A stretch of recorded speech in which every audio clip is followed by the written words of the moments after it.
All right, listeners, I want to thank you for your patience as we now have our guest ready, and we'll be joined momentarily by, of course, Jamaica's Minister of Health and Wellness, Dr. Christopher Tufton, in this segment. But just to tell you, before we bring him on, since assuming office in 2016, the Wholeness Administration has increased Jamaica's health budget by some 143%, according to Health and Wellness Minister Dr. Christopher Tufton.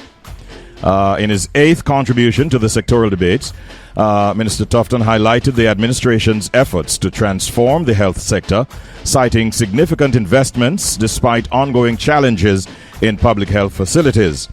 The budget has risen from 60 billion in 2016 to over 140 billion in 2024. Minister Tufton acknowledged past neglect leading to underfunding and emphasized the government's commitment to expanding expenditure and personnel to address these issues. However, he also acknowledged persistent difficulties Jamaicans face in accessing health care while reaffirming the administration's dedication to ongoing improvements. He spoke yesterday in the sectoral debate in Parliament, and that is why this morning we have him on as our first repeat guest on the Richie B Morning Show. Good morning and welcome, Minister Tufton. How are you? Happy to have made history, Richie. Yes, you are. You have gone down in history, Minister, as our first repeat guest. Thank you very much for joining us.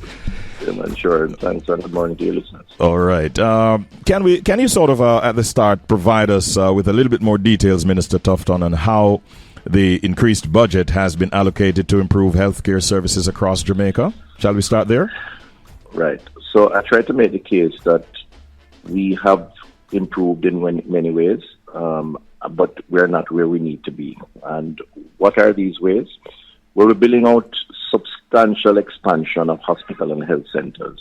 As you know, for example, we broke ground for a new Spanish Town hospital, 6-story building, which will see more beds, more operating theater, more services. That is ongoing. We just started the rerouting of the UHWI, University Hospital at West Indies Ring Road, where we will break ground, hopefully, if not this year, early next, for a 6-story building again. There's Western Child and Adolescent, which is an 8-story, 250-bed facility in Mobay that is taking place beside Cornwall Regional. There's and of course, the rehabilitation of Cornwall. Those are just a few. Many health centers. Additionally, we have invested in health information systems, networking health centers and hospitals. Maypen Hospital is fully digitized now. We are investing in a lot more people, nearly 1,000 additional doctors, about close to 1,500 nurses, some that were in the system who needed to be permanent as opposed to contract, and some additional ones, community health aid. So people, systems, diagnostics, all combined account for the substantial increase. I said earlier, is to retain people and, of course, to get people thinking differently so that we can use what we have to enhance the quality of the care that we provide. You yourself, Minister Tufton, seems to be thinking differently. I was actually looking at a newspaper report because I didn't hear it myself when you said it in Parliament yesterday, looking at ways that even, say, medical healthcare workers, nurses, for instance, could actually work for some months in Jamaica and work overseas for some other months and have the best of both worlds. Can you expand on that thought a little bit more? Right. So, we have a challenge because we can't train our medical practitioners, nurses in particular, fast enough before they are recruited overseas, primarily to North America, Canada, and the UK. So we are on a mission to attempt to find ways for greater retention, which means training more, but also accept that if there is a possibility of them working here and working abroad through some sort of flexi-contract arrangement, we should explore that option. And it happens, with unskilled laborers. We see farm workers going abroad and coming back. We do believe that a nurse who has an option to live in Jamaica but work in the U.S., where there is a shortage also of healthcare workers, would exercise that option because they would prefer to live here. And we are talking to a few health systems and exploring that option. But as a government, we would be willing to allow for that kind of flexi-contract arrangement. So it's early discussions, but it's one I think that we have to engage because of the general shortage of healthcare workers, and in particular within the borders of our closest neighbors. So rather than losing them for one entire year or several years, you'd at least have their services for a portion of that year in Jamaica while allowing them to also practice overseas. That is the concept. That is the general concept. Okay. And we think it's workable. All right. Well, let's see how the nurses and others in the health care business will react to that. What specific challenges, Minister Tufton, would you say have been identified in public health facilities, and what measures are being taken to address some of these? Well, the chronic challenges of public health have been underinvestment, not just in renewing the infrastructure, but also in maintaining.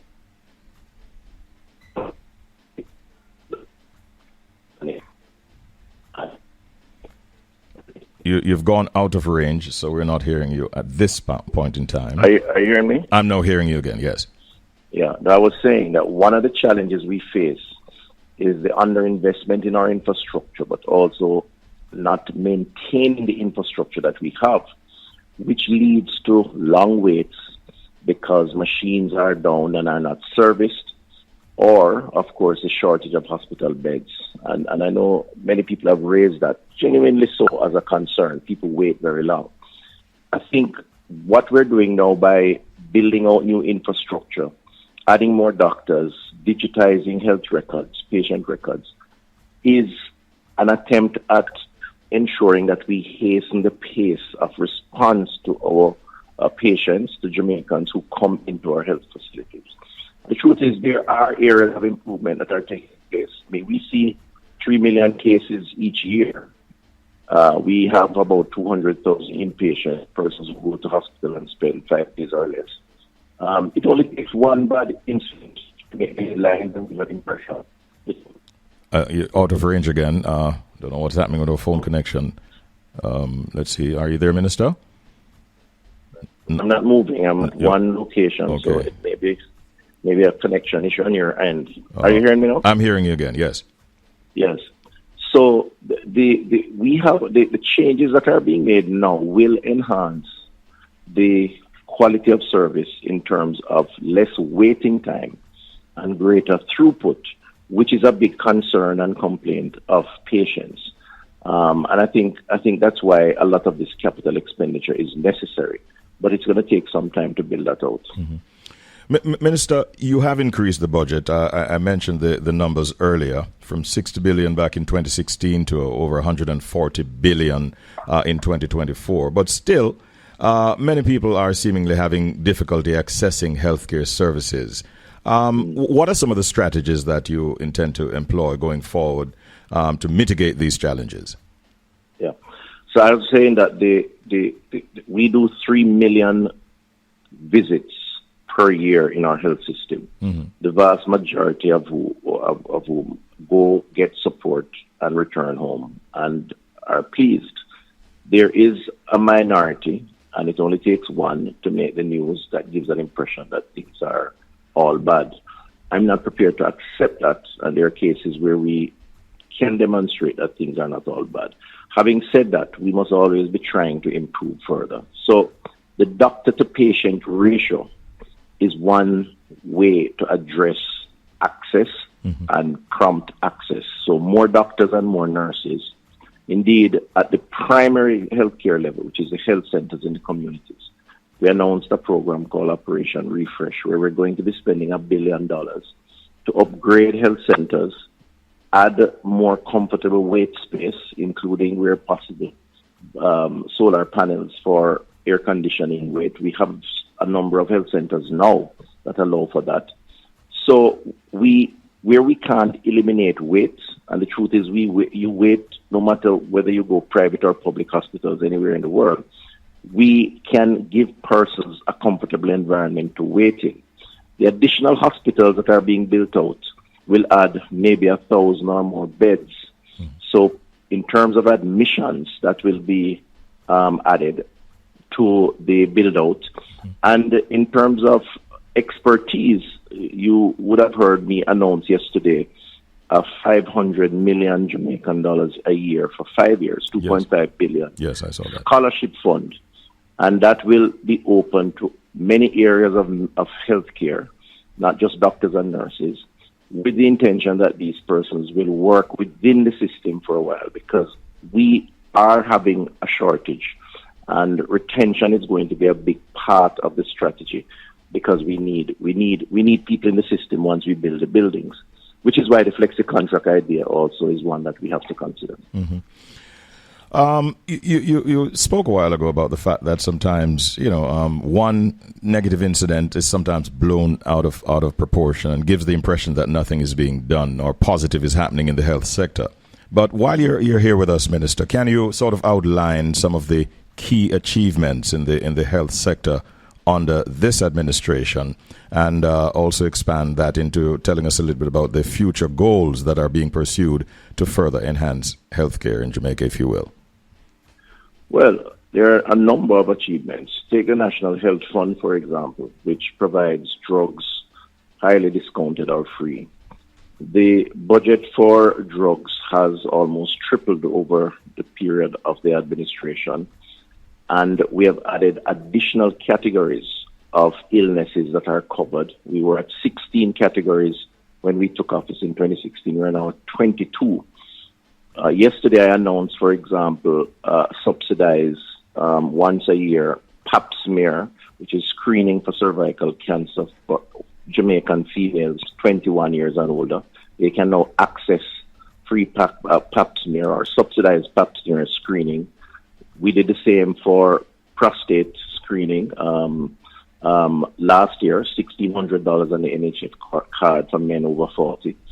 The build-out, as I said, of health centers, almost $9 billion has been spent over the last 8 years to improve health centers or communities, to allow communities to access a better environment when they access these health centers. And the addition of doctors and nurses, which would have allowed patients to have a quicker turnaround time through the compensation review that was announced recently. We are adding nearly 1,000 additional doctors to the public system. So those, to me, are tangible additions over the 8-year period. But I made the point that every case that is a dissatisfied case is worthy of examination. And we must all accept that we're on a journey. We're trying to transform. We're not there yet. Because one of the things that we're going to have to do is to ensure that our internal stakeholders, as well as the public, view public health in a particular way where we use the tools to improve efficiencies.